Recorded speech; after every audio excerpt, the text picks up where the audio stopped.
Dreams do come true, and sometimes our nightmares can be blessings in disguise. I'm living proof that your nightmares can save your life. My name is Kathleen O'Keefe Canavas.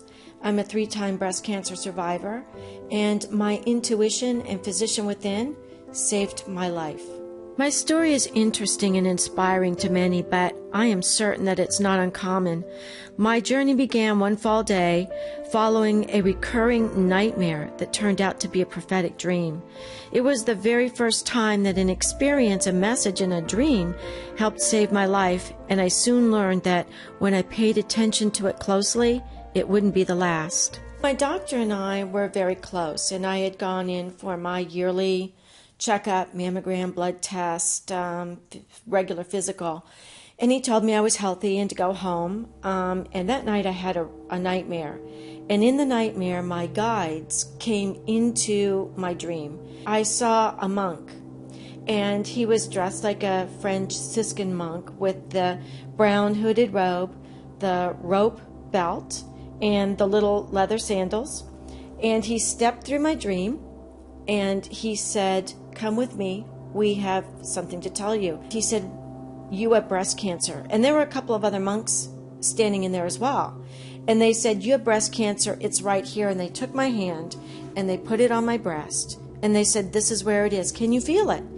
And I said, "Yes." They said, "You go back to your doctor tomorrow and you tell him that you need additional testing." It was at this moment that the importance of my inner spirituality and intuition in my survival and healing became as clear to me as life and death itself. 5 years had passed, almost to the day, and after extensive treatment, chemotherapy, and tests, my doctors were confident that my cancer was gone.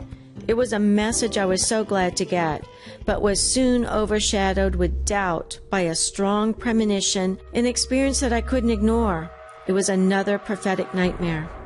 We were all standing in the examining room, and it was dark, and the wall was backlit with my mammograms, and my tests had all been healthy.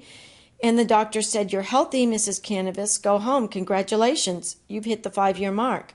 And my guide orbed into the room and said, "Tell the doctor to look here." And he pointed at the mammogram. And I said to the doctor, "What about right over here?" And he said, "There's nothing there, Mrs. Canavas. You're healthy. Go home." And I immediately knew I needed an MRI, that everything wasn't good. The doctors agreed reluctantly and scheduled another MRI 4 months later. After the MRI was complete, the test results revealed the presence of stage 4 cancer in my other breast, and the urgent rush of another treatment protocol sounded like a fire alarm as we began the process of trying to save my life once again. I think there comes a point where hospital policy, protocol, medical science stops, and that's where God comes in. God, spirituality, intuition. It's at this point that a patient can no longer fall through the cracks. Our intuition is so important. We are born with it. It's a part of us, and we need to use it in order to keep ourselves safe and healthy. It was the determined attitude and relentless pursuit to check and validate that made the difference. Thanks to my guides who told me not to take no for an answer, I am alive today. In these past years, I took the time to share my experience in my book, and I speak to individuals and groups about my journey of understanding inner spirituality, intuition, and its importance in my survival and healing process.